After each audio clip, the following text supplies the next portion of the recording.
Olá! Sejam todos muito bem-vindos à quarta e última videoaula do curso de graduação em Ciências Biológicas do Instituto Federal do Norte de Minas Gerais. Estamos prestes a vencer mais uma etapa. Fique firme! Nesta aula, abordaremos os temas das unidades 9, 10, 11 e 12 do caderno didático. Vamos lá! Comecemos pelos cloroplastos. Você deve se lembrar que, de acordo com a hipótese endossimbiótica, os cloroplastos se originaram a partir de procariotas fotossintetizantes que foram fagocitadas por células eucarióticas. Essas organelas, juntamente com as mitocôndrias, constituem as casas de força das células, ou seja, são as organelas que mais produzem energia. No entanto, estudando as mitocôndrias, aprendemos que a energia utilizada pela geração de ATP era oriunda da oxidação de moléculas complexas e, portanto, o processo foi denominado fosforilação oxidativa. Já os cloroplastos utilizam energia diretamente da luz solar, sendo por isso o processo denominado fotofosforilação. Os cloroplastos podem ser encontrados em qualquer tecido verde da planta, como, por exemplo, no caule das plantas jovens. Entretanto, a principal localização dessas organelas é o tecido mesófilo de folhas, tanto no mesófilo esponjoso como no mesófilo palissádico das plantas C3 e nas células da bainha do feixe nas plantas do tipo C4. Nas células maduras, os cloroplastos podem dividir-se, dando origem a dois cloroplastos iguais. No entanto, nas células jovens do embrião, em desenvolvimento ou nas células meristemáticas, os cloroplastos se originam a partir dos proplastídeos. Vamos conhecer a sua morfologia.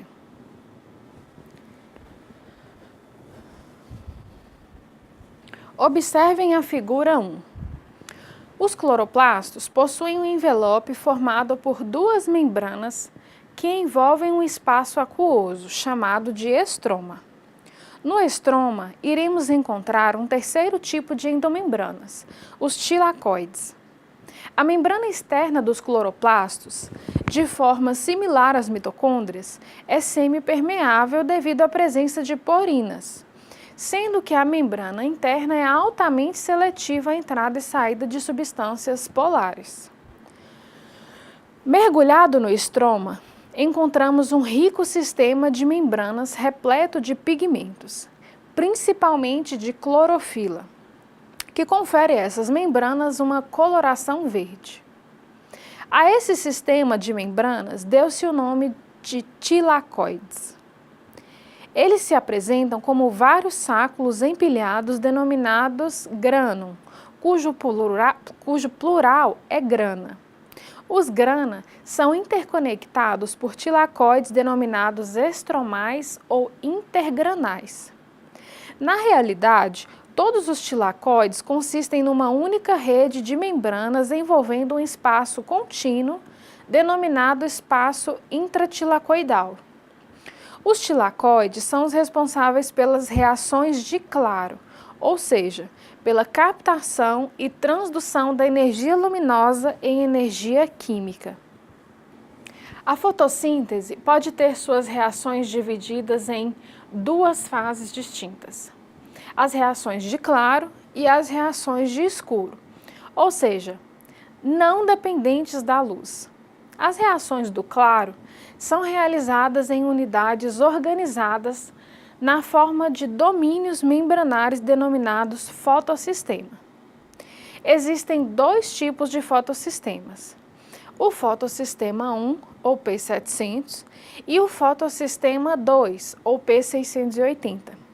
Cada fotossistema possui vários pigmentos além das clorofilas. Por exemplo, os pigmentos antena ou acessório e um pigmento muito importante, a clorofila A, chamada de centro de reação. Existe para cada fotossistema uma cadeia transportadora de elétrons. Nos vegetais superiores, encontramos dois tipos de clorofila: a clorofila A e a clorofila B. As clorofilas absorvem luz dos comprimentos de onda que correspondem às regiões azul e vermelha do espectro luminoso, não absorvendo na região verde. Quando a luz atinge um pigmento, ela pode ser absorvida, transmitida ou refletida. Isso explica a coloração verde das clorofilas. Uma vez que elas não absorvem esta cor, elas passam a refleti-la. Os fotossistemas possuem vários outros pigmentos, como carotenos, que absorvem em comprimentos de ondas diferentes. Esse fato aumenta a eficácia do processo, uma vez que todo o espectro visível pode ser utilizado pelos tilacoides.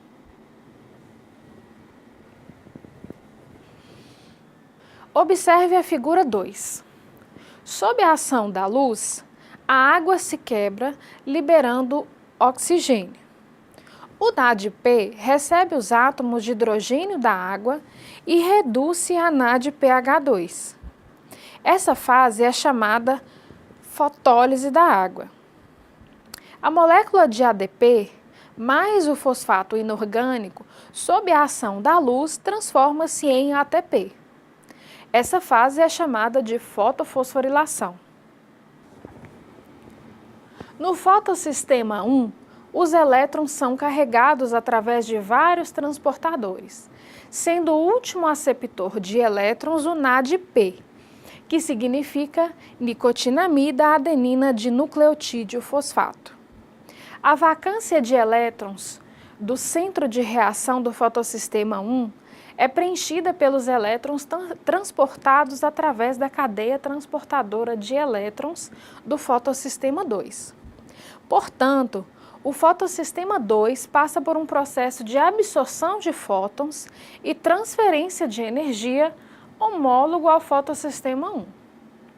A energia liberada pelos elétrons ao longo da cadeia é utilizada para bombear prótons do estroma para o espaço intratilacoidal, formando-se o gradiente de prótons que retém a força motora, protônico-motora, que dirigirá a síntese de ATP. A ATP sintetase, situada nas membranas do tilacoide, pertence à mesma família daquela situada nas cristas mitocondriais. Os dois produtos das reações de Claro, o ATP e o NADPH, ficam retidos no estroma, onde serão utilizados nas reações de escuro, ou seja, nas reações de fixação de CO2 atmosférico. Vamos ver os detalhes dessa etapa ilustrados num vídeo.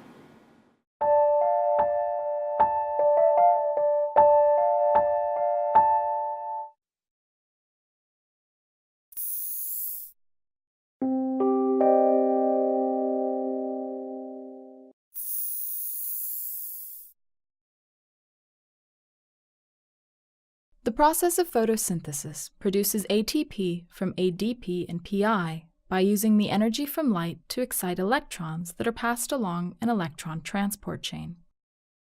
Coupled with the transfer of electrons is the pumping of hydrogen ions and the splitting of water molecules.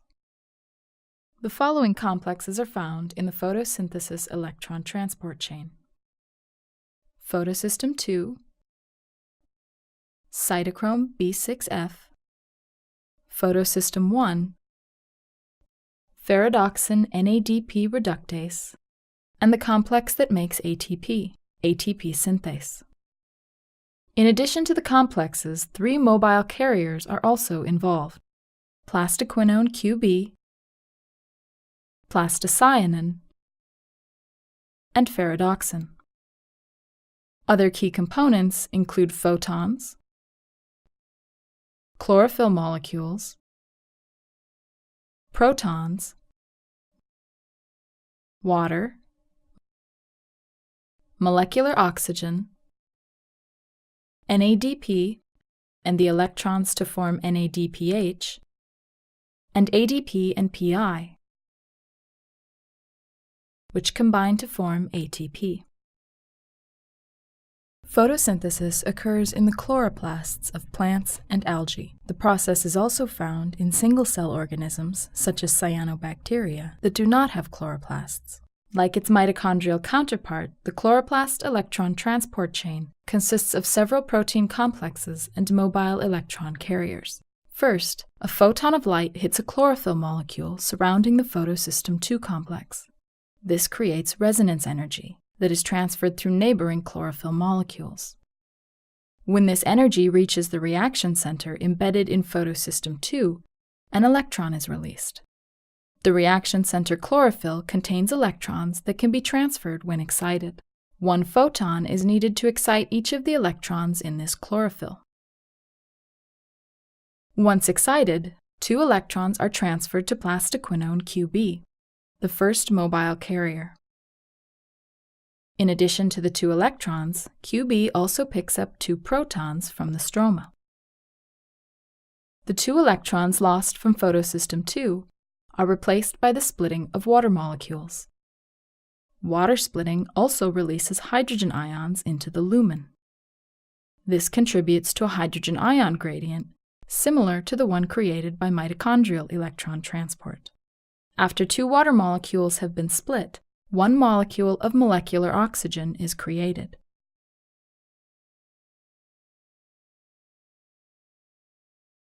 Plastoquinone QB then transfers the 2 electrons to the cytochrome B6F complex. The 2 protons it picked up are released into the lumen. These transfers are coupled with the pumping of 2 more hydrogen ions into the lumen space by cytochrome B6F. The electrons are next transferred to plastocyanin, another mobile carrier. Next, the electrons are transferred from plastocyanin to the photosystem I complex. It is here that photons again energize each electron and propel their transfer to ferredoxin. Ferredoxin then transfers the electrons to the ferredoxin NADP reductase, also known as FNR. After 2 electrons are transferred to FNR, NADPH is made by adding the 2 electrons and a hydrogen ion to NADP. The gradient created by the electron transport chain is utilized by ATP synthase to create ATP from ADP and PI. This is similar to the way ATP is synthesized in the mitochondria. ATP, NADPH, and molecular oxygen are the final vital products of photosynthesis.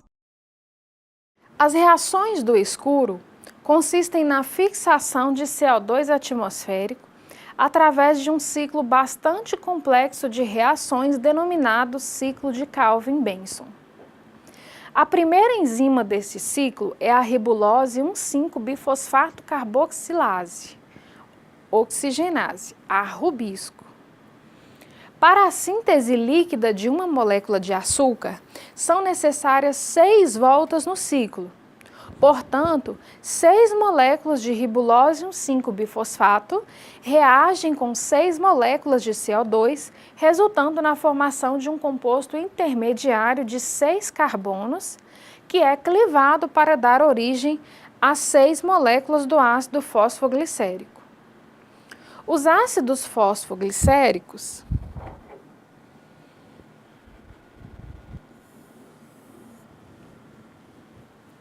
são reduzidos utilizando-se a energia do ATP e a força redutora do NADPH, formando então 6 moléculas de gliceraldeído 3-fosfato, que é, na realidade, o produto da fotossíntese.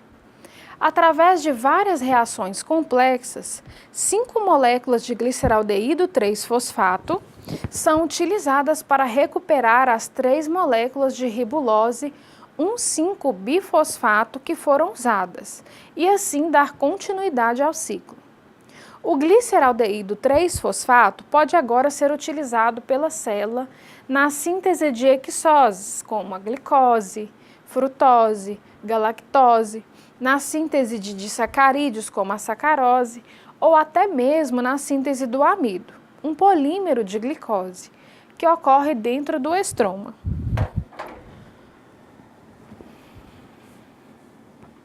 Vamos falar um pouco sobre o ciclo celular, que compreende o espaço entre duas divisões. Durante a intérfase, uma célula se prepara para entrar em divisão, duplicando seu DNA, suas organelas e, consequentemente, aumentando seu volume.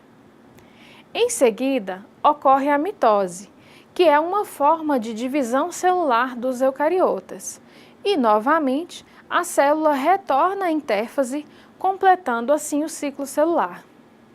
A intérfase é o período entre duas divisões celulares.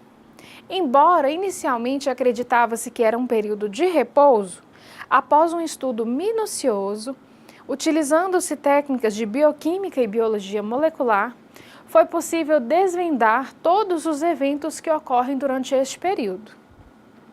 Trata-se de um momento de decisão celular, onde ela decide se entra em uma nova mitose ou permanece sem se dividir até que um evento extraordinário venha estimulá-la a fazê-lo. A intérfase é dividida em 3 fases principais. As fases G1 e G2, G vem da palavra inglesa gap, que significa intervalo, e uma fase S. S se refere à síntese de DNA, que separa as duas fases G. Vamos entender essas fases.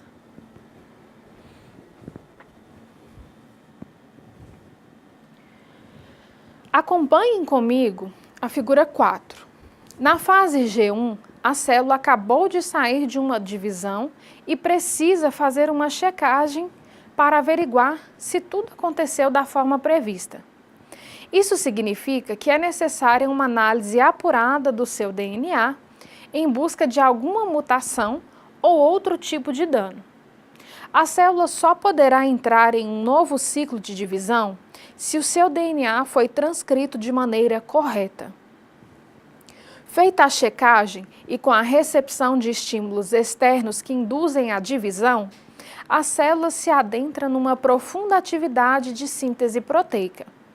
Essas proteínas estão principalmente relacionadas com a replicação do DNA que ocorrerá na fase S, como, por exemplo, as DNA polimerases, as topoisomerases, iniciases, proteínas ligantes de DNA fita simples, entre outras. É na fase S que ocorre a duplicação do DNA, processo conhecido também como replicação. Todos os cromossomos serão duplicados praticamente ao mesmo tempo. Diferente dos procariotas, que possuem apenas uma origem de replicação, os cromossomos dos eucariotas possuem várias origens de replicação, o que aumenta a velocidade do processo. A síntese do DNA é um processo bastante minucioso, sendo que dificilmente ocorre um erro na replicação dos cromossomos. Mas se por acaso isso acontecer, a célula possui um complexo e eficiente sistema de reparo do DNA, o que garante a reprodução exata do material genético da célula em divisão. Nesta fase, a transcrição diminui bastante devido à falta de acesso das RNA polimerases. Na fase G2, o DNA já se encontra replicado e a velocidade de síntese de proteínas aumenta novamente. As proteínas sintetizadas nessa fase estão principalmente relacionadas com o processo de divisão celular, bem como com a produção de organelas, o que faz a célula aumentar bastante o seu volume. Antes de iniciar a mitose, a célula já tem duplicado o seu centrosomo, assim como os centríolos.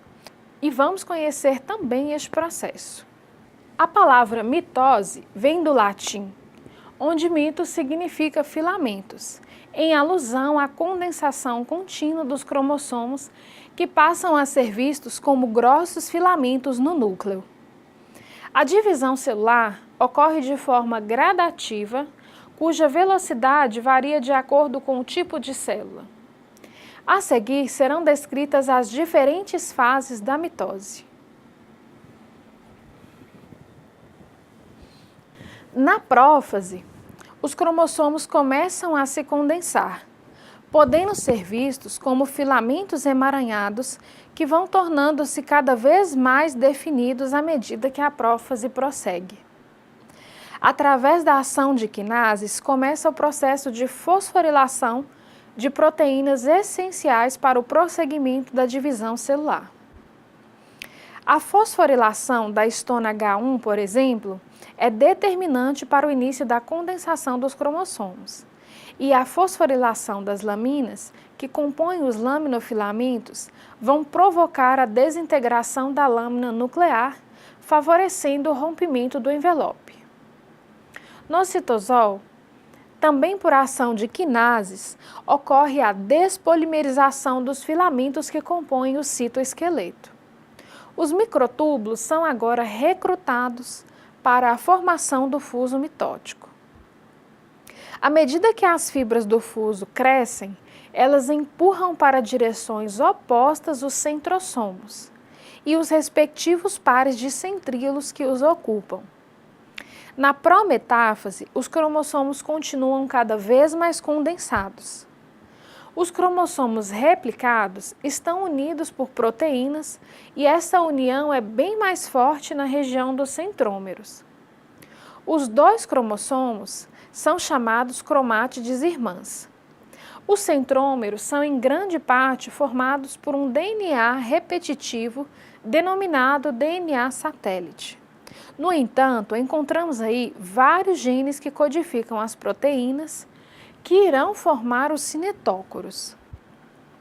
Os cinetócoros são estruturas compostas por proteínas e pequenas moléculas de RNA nuclear.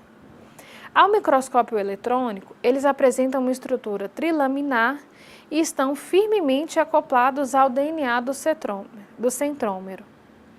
Cada cinetócoro se encontra voltado para um lado oposto da célula e se ligará às fibras do fuso mitótico. Existem 3 tipos de fibras do fuso: as fibras de Aster, ausentes na mitose de células vegetais, as fibras cinetocóricas, que se ligarão aos cinetócoros, e as fibras polares, que se ligarão às fibras polares do polo oposto. No fim da prometáfase, o envelope nuclear se rompe, permitindo o acesso das fibras cinetocóricas aos cinetócoros. Na metáfase, à medida que as fibras cinetocóricas crescem, elas empurram os cromossomos para a região equatorial da célula. A metáfase é caracterizada principalmente pela posição dos cromossomos no centro da célula. Neste momento, as fibras polares também se encontram na região equatorial, unidas por proteínas motoras similares às dineínas. As fibras de Aster encontram-se unidas à membrana plasmática e acredita-se que desempenham um papel na separação das cromátides irmãs que ocorre na anáfase.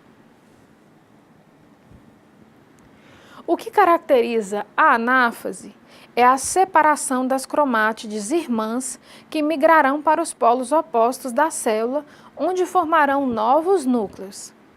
2 forças são responsáveis por essa separação. A primeira está relacionada com o encurtamento das fibras cinetocóricas devido à despolimerização dos microtúbulos. Através de proteínas motoras, os cinetócoros deslizam ao longo das fibras, transportando uma cromátide. À medida que as extremidades das fibras vão sendo descobertas, elas começam a se despolimerizar. Por outro lado, as fibras polares aumentam de tamanho, alongando a célula e, desta forma, distanciando os 2 polos opostos.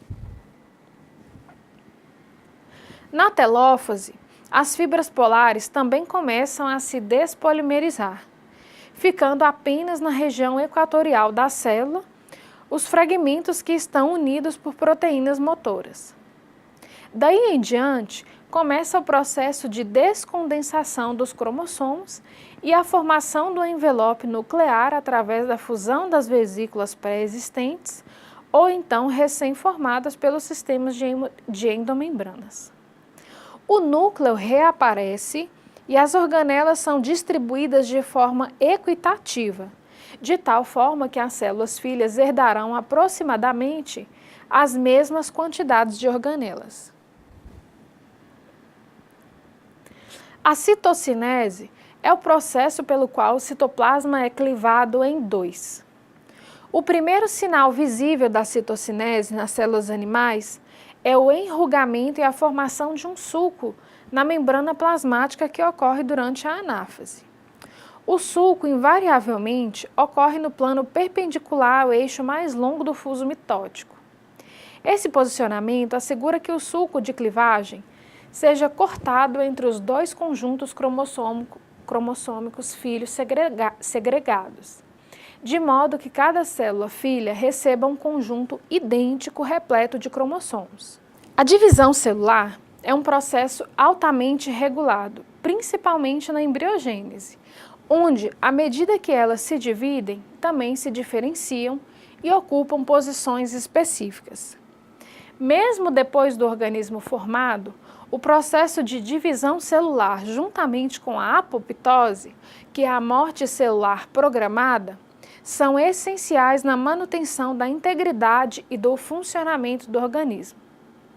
A divisão celular é um processo altamente regulado, principalmente na embriogênese, onde, à medida que as células se dividem, também se diferenciam e ocupam posições específicas.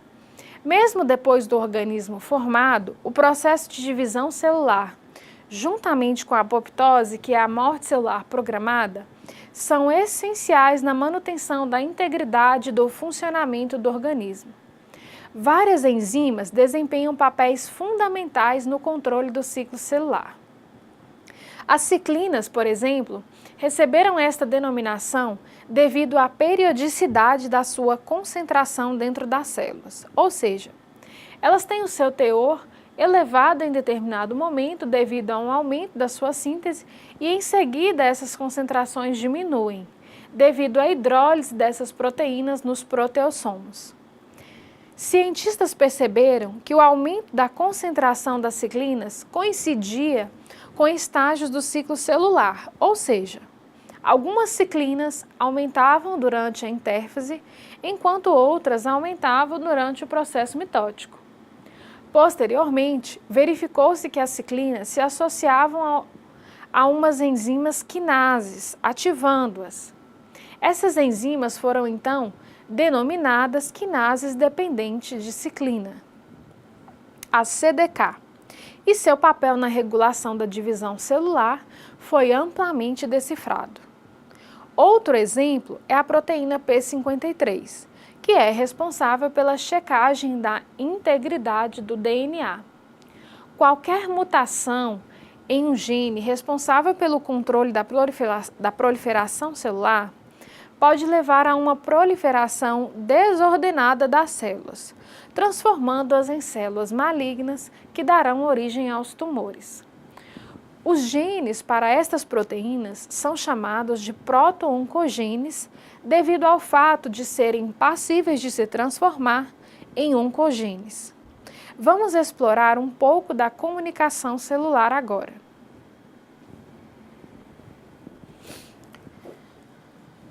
As células trabalham de forma integrada, coordenando as atividades umas das outras através da utilização de moléculas como meio de sinalização. Portanto, a comunicação é essencial na regulação do trabalho celular. A célula que emite o sinal é chamada de célula indutora, e a que vai receber o sinal é a célula-alvo. A natureza do ligante varia bastante, podendo ser proteínas, pequenos peptídeos, derivados de aminoácidos, lipídios e até mesmo gases como o óxido nítrico. De acordo com a distância entre a célula indutora e a célula-alvo, podemos classificar a comunicação celular. Vimos na figura 10 alguns exemplos. A comunicação endócrina é aquela em que o ligante é produzido em um local distante de onde ele irá atuar e, portanto, ele será transportado até a sua célula-alvo através da circulação sanguínea. Neste tipo estão os hormônios secretados pelas glândulas endócrinas ou neuroendócrinas. Na comunicação parácrina, a célula indutora se situa próximo da célula-alvo e, portanto, o ligante deverá mover-se apenas uma pequena distância para ligar-se ao seu receptor. Um bom exemplo deste tipo de sinalização ocorre entre os linfócitos T auxiliar e linfócitos T citotóxicos.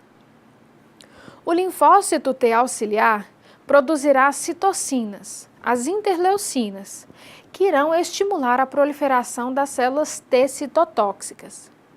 Existe uma situação bastante interessante onde a interleucina irá agir não somente sobre o linfócito T citotóxico, mas também sobre o próprio linfócito que o produziu. Isso significa que este linfócito possui o receptor para a interleucina produzida por ele, e neste caso teremos uma sinalização autócrina.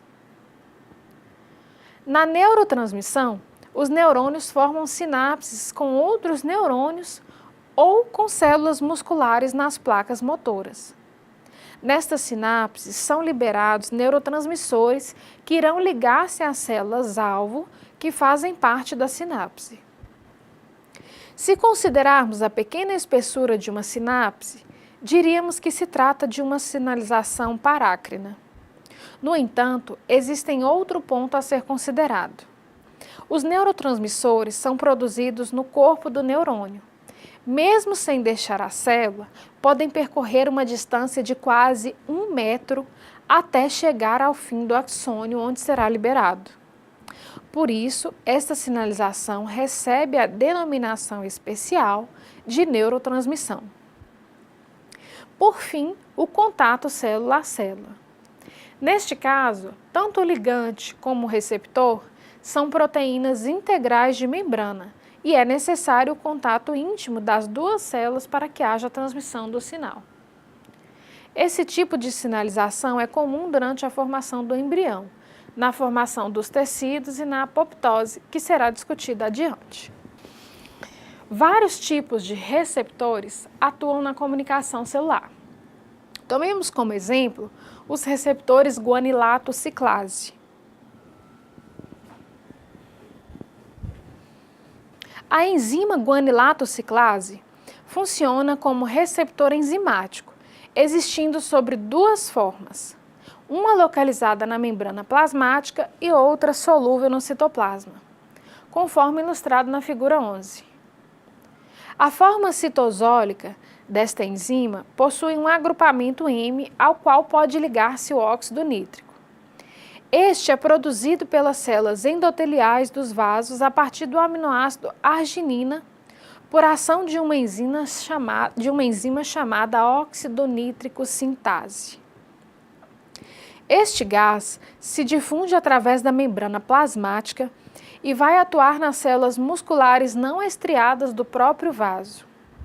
Nestas células, eles se ligam à guanilato ciclase, introduzindo a formação de um mensageiro secundário, o GMP cíclico. Este indutor vai então ativar várias moléculas relacionadas com o relaxamento muscular, diminuindo desta maneira a pressão nos vasos. No que concerne à forma transmembranar, ela também está relacionada com a diminuição da pressão arterial, porém utilizando um outro mecanismo. Os últimos temas que estudaremos estão na unidade 12, diferenciação celular e apoptose. A principal característica dos organismos é a capacidade de reproduzir uma cópia de si mesmo ou de reproduzir outro organismo semelhante. Um fato que sempre fascinou o ser humano foi o intrigante processo que envolve a formação de um novo ser a partir de uma única célula ovo ou zigoto. Todos nós sabemos que esta célula é formada a partir da fusão de duas células haploides, os gametas, em um processo denominado fecundação. No entanto, ainda existe muita especulação a respeito de como essa única célula é capaz de originar todas as diferentes células especializadas que compõem o organismo de forma altamente ordenada. Quando falamos no ciclo celular, dizemos que o ciclo começa com a intérfase, onde todo o material celular é duplicado. Continua-se com a mitose até chegar novamente na intérfase. Entretanto, a capacidade das células se dividirem é limitada e chega a um momento onde ela sai do circuito de divisão, se destaca das outras células e morre. Esta morte celular programada recebe o nome de apoptose. Vamos começar entendendo o processo de especialização celular. Os ovócitos de anuros são extremamente grandes e transparentes, possuindo citoplasma facilmente visualizados em microscopia óptica. A análise desses citoplasmas mostrou que eles apresentam regiões bastante heterogêneas, levando-se a postular que os seus componentes se apresentam distribuídos em diferentes concentrações no citosol. Posteriormente, essa assimetria foi identificada em células-ovo de várias espécies e foi demonstrado que essa característica é o ponto de partida para a definição dos 3 eixos corporais do indivíduo: o dorso ventral, o antero-posterior e esquerda e direita. Esses componentes foram denominados determinantes citoplasmáticos. Atualmente, sabemos que se trata de fatores de transcrição. Esses fatores são proteínas que se ligam ao DNA de células eucarióticas para permitir que haja uma ligação entre a enzima RNA polimerase e o DNA, possibilitando assim a transcrição deste na forma de RNA e, em se tratando de um RNA mensageiro, a posterior tradução. Observem a figura 12. Um diferente conjunto de fatores de transcrição levará as células a uma expressão diferenciada dos seus genes e, desta forma, as células filhas iniciarão seus processos de diferenciação. Portanto, diferenciação celular consiste apenas na expressão diferenciada dos genes. Todas as células possuem o mesmo genoma. No entanto, a presença de fatores de transcrição diferentes modifica a regulação da transcrição dos genes, o que leva a um perfil proteico específico para cada tipo de célula. Os genes que tornam as células diferenciadas são aqueles que se expressam de forma específica em determinado tipo de célula, como a produção de anticorpos pelos linfócitos, a síntese de hemoglobina pelos eritrócitos, a formação de neurofilamentos pelos neurônios, etc. Esses genes são denominados genes de função de luxo. As primeiras diferenciações induzidas pelos fatores citoplasmáticos não são suficientes para a formação de novos tipos de células, devendo agora o processo de especialização ser estabelecido através de contatos entre as células para que haja um processo de indução entre elas.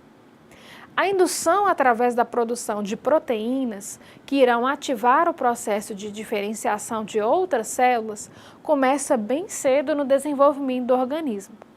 O processo de indução é fundamental também nas etapas posteriores de diferenciação.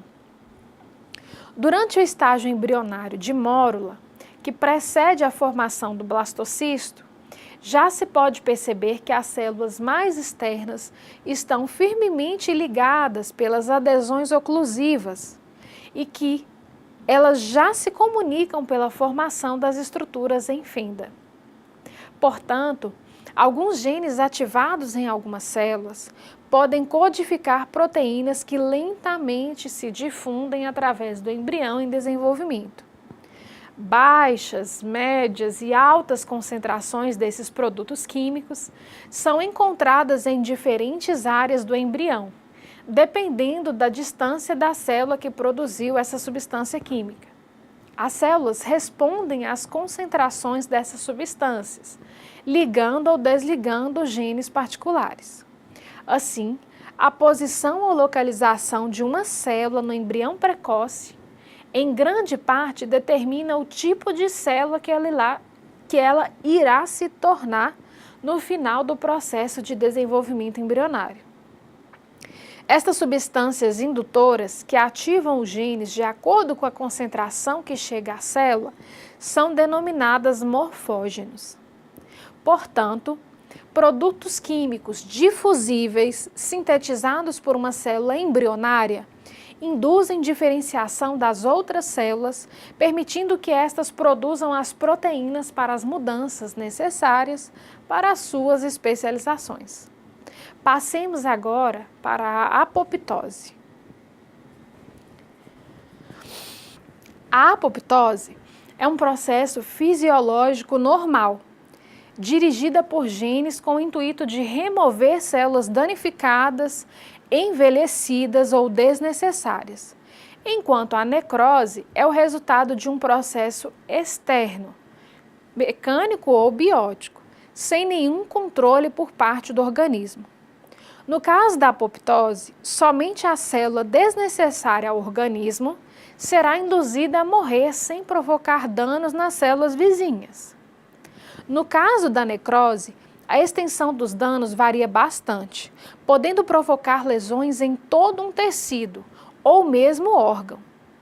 As células apoptóticas são fagocitadas pelos macrófagos vizinhos após a emissão de vesículas apoptóticas, sem que haja extravasamento de substâncias nem recrutamento de leucócitos. O tecido necrosado é fagocitado no início por macrófagos vizinhos que liberam citocinas, provocando o recrutamento de novos macrófagos e leucócitos, provocando então uma resposta inflamatória de grau variável e mais tardiamente uma resposta imunológica. Várias proteínas estão associadas à apoptose, entre elas as caspases. C significa cisteína. Asp se refere ao aminoácido aspartato, que é o alvo de ligação da enzima, e ase é o sufixo comum a todas as enzimas.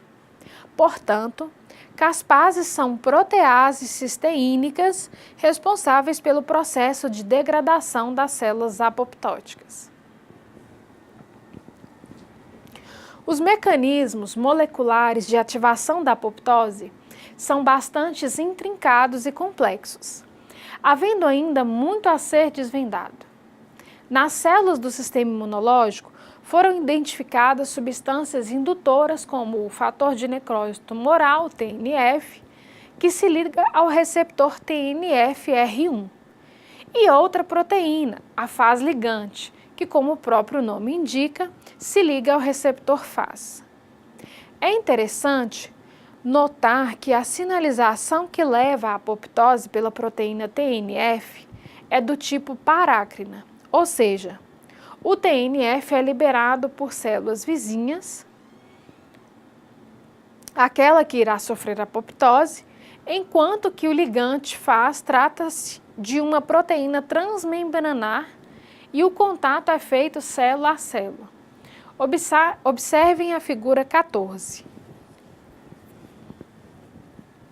Após a ligação dessas proteínas com seus respectivos receptores, no interior da célula, começa a formação de um grande complexo em torno da parte interna do receptor, que possui atividade tirosina quinase. A atividade tirosina quinase dos receptores irão ativar essas proteínas que, por sua vez, irão ativar as caspases iniciadoras. Um outro mecanismo de apoptose é mediado pela mitocôndria.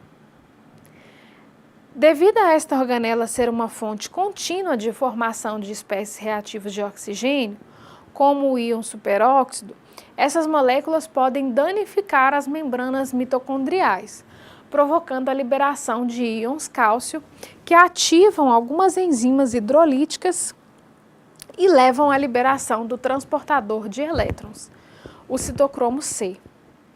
O citocromo C liberado migra da mitocôndria para o citoplasma, onde se liga e ativa uma proteína adaptadora denominada APAF1.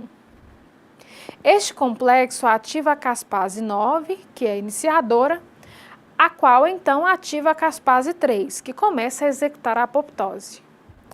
Além do estresse oxidativo, várias outras formas de apoptose fazem uso da via mitocondrial, como, por exemplo, a apoptose mediada pela proteína P53. Nossa, quanta informação! Concluímos o nosso curso, mas o aprendizado continua. Espero por vocês no ambiente virtual. Um forte abraço e até breve!